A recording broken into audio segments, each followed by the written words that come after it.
Just going to be able to just yesterday under the influence, obviously. We did a podcast where we were talking about like what an alien is, the archetype alien with the big head and the very thin body and, you know, the mouth that's like barely visible. That I think that this is probably what we see ourselves becoming when we have some sort of a symbiotic relationship with technology, where technology becomes a part of us, when we have the ability to manipulate genes, which is absolutely coming, and then we have this enormous head, which, I mean, look at our heads, right?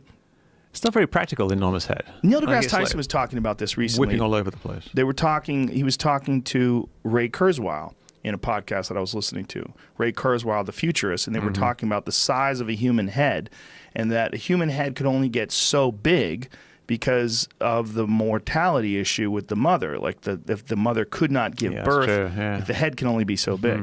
And that's also one of the reasons why they're folding over the skull. And our heads are so big that we have to be born like almost helpless, as opposed to like other animals that are born, they're pretty agile, like right out of the box, like a deer or a horse or something like that. Even primates, like young primates, have very little body fat on them, and they're much stronger than a young human baby. Oh, yeah.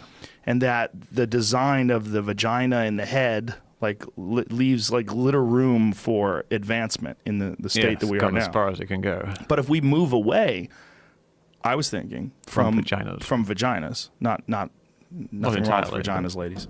That's not what I'm saying. But what I'm saying is move towards some sort of, a vat. Yeah, something where they're put together in some sort of a new concoction, some sort of a new artificial womb that doesn't have any size constraints. Why would you want a big head, though? Well, if you don't give a fuck about what you look like, the big head would allow you to see the future. You could have massive cut like that. That's a freaky one. That's not really I guess it is a big head.